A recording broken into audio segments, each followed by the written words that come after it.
At the time, I was in the process center, getting ready to process to my first tour to Afghanistan. So November 5th, we're going through our medical screening, which we have to go through every time we get ready to go on a deployment. I just got to Fort Hood actually 24 hours before November 5th. The unit I was attached to at the time, we were deploying out to Iraq. Came in after lunch and they told me to come back at 1, and when I came back it was all filled up, so I had to sit in the overflow seating. Approximately 1300 or 1 p.m. I was washing my patrol car, starting to get ready for my end of shift, and had a call from dispatch that shots had been fired at the SRP site. Thank you. We're tracking the breaking news out of Fort Hood, Texas. There's been a mass shooting at the Army post there. One of the worst tragedies ever at a U.S. military installation. There was a single shooter that was shot multiple times at the scene. However, he was not killed as previously reported. Authorities say the shooter is 39-year-old Major Nadal Malik Hassan, a military psychiatrist who was reportedly about to be shipped overseas. He apparently walked into a processing center Thursday afternoon and opened fire on his fellow comrades. I was texting my wife and some of my buddies, just sitting in a chair with my paperwork, waiting to slide down the row of chairs and get called into the provider's office. He got up, stepped in front of me as I was signing soldiers in. Sounded like somebody just started yelling out, Allahu Akbar. He yelled Allahu Akbar and started shooting. Yelled Allahu Akbar, which God is great, twice. Reached up on the right side of his ACU top, pulled out his weapon with his right hand, fist and palm, turned the lasers on, pointed the weapon at the other soldiers that were sitting down in the chairs, and he started discharging his weapon inside the building. Approaching the scene, approximately 2 blocks out, I could just see soldiers running in all different directions. The first round of bullets, one hit me in the chest. I had to go down to the ground to get cover, and I obviously couldn't breathe because I had been shot. The shots started firing. I didn't know what the noise was. I'd never heard it before. And then all of a sudden, like, everybody just starts freaking out and panicking. So me and my buddy just dropped down and low crawled to the hallway behind us, where then we encountered a female soldier laying on the floor in a fetal position, holding her stomach, saying, "My baby, my baby." I got out of my patrol car and ran up a slight incline to one of the rectangular buildings. The laser went across my line of eyesight. I blinked. At that time, he discharged a weapon. And I looked left and saw the flash of a red laser in my direction and heard gunshots. And the first round hit me in the head. It felt like I'm driving to the hole playing basketball, caught an elbow to the head, a strong elbow. I took 2 steps back, spun around, hit the floor. He shot me in the arm and then was shooting in another direction, and then he shot me 2 more times. When I turned around, I turned my back on him, and he shot me on the side. So he shot me on my femur, on my side, my femur. I saw him, and he was firing at soldiers behind me and that were between him and I. So I began to return fire to him. And I was trying to crawl behind the desk to gather myself so I can go ahead and finish the fight inside.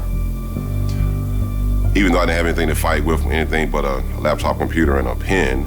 And I released the table that I was attempting to rush the shooter with. Hassan had reloaded a second magazine out of his right cargo pocket, popped it in, charged the handle, and began firing at me. For that man to know how to combat reload like that, he had to have a substantial amount of practice. Like, he was like professional at it. Like, you would think we were coming against a special forces guy. He shot me through the left hip. The bullet went through my left hip pocket, went through my left intestine, both large and small. I was being splattered from the brick of the corner of the building, and I was instantly hitting my hand, but my hand was directly behind my head, so I had to duck my head to avoid getting hit in the head. And then when I peeked back around, he was within feet of me. For a second, I just pretended like I was already dead. because I knew that if he had seen me, he was gonna, and I was still alive and crawling around, that he was gonna finish me off. He came around the corner. Within 6 to 8 feet, we began to just fire blindly upon each other. He hit me next in my thigh, which didn't take me down. And then the next shot was in my knee, which had ended up shattering my knee in like 120 pieces. So I felt pain immediately and went down on the ground and tried to continue to fire on him. But it's the look on his face while he was shooting. It wasn't a battle cry, it wasn't a grimace, it wasn't a smirk.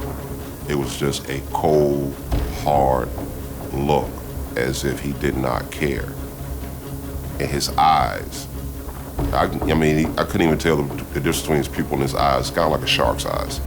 While I'm on the ground, he runs up and kicks my weapon out of my hand approximately 4 feet, and was not running off, but I realized I'd only hit him that I could see just one time, and it didn't really faze him too much, and he began to kind of trot off to the opposite direction, and my first thought was I need to get my weapon and stop him.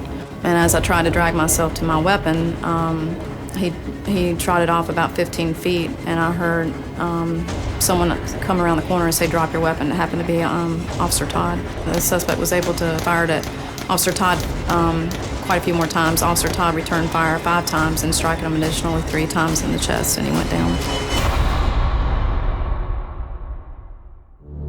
Major Hassan was a walking time bomb, and he had all the signs of someone that was an unstable personality. He was a loner, et cetera, et cetera. He was in contact with radical elements overseas. He was obsessed with his Muslim faith, and I think nothing was done, in part because I think of political correctness. He felt that was his own little way of assisting his brethren in the battle against the United States, because that was his jihad, his holy war. And he was following in direct order that was given to him by one of his confidants, who he was in constant communication with throughout the latter part of his military career. The United States had been seeking to kill or capture al-Awlaki for almost 2 years. Awlaki is a terrorist. Probably the most significant risk to the U.S. homeland. To never underestimate the power of fear, especially when the enemy of Allah hears Allahu Akbar. U.S. authorities say the accused gunman at Fort Hood, Major Nidal Hassan, killed 13 soldiers after Awlaki provided religious justification for jihad in a series of emails. You know, put all politics aside. Let's deal with the real case. And the real case is it was discovered, has been discovered, rediscovered, that this was part of a terrorist activity. The Army knew he was in contact. The FBI knew he was in contact. All the way from 2005 up to the shooting, he had email messages and conversations. They knew he was in contact with them, and they did nothing. Well, since the tragic incident, it's been downplayed. First, it was a workplace violence incident. Senior intelligence officials, including your predecessor, downplayed the email exchanges between Mr. Hassan and al-Awlaki, which always concerned me. One of these emails particularly literally outlines exactly what Major Hassan did, and it's the one on May 27th, 2009. And at the end of it, he says, "So I would assume that suicide bombers whose aim is to kill enemy soldiers or their helpers, but also kill innocents in the process, is acceptable." I mean, there is a huge red flag in this email. It's really clear that it was a terrorist attack. He had emails with, at the time, our #1 terrorist. He yelled Allahu Akbar. He wanted to be a terrorist. That's what he wanted. He sold all his stuff knowing that he was going to die that day. At one point, for instance, he stated in front of a group of them that he thought a Muslim American soldier would be justified in killing his comrades in defense of Islam. But rather than reporting that immediately, they kept quiet. And Major Hassan was actually promoted after making statements like that. The fact that he's referencing suicide bombings and, referencing basically a suicide attack that happened in Iraq in 2003 or 2004,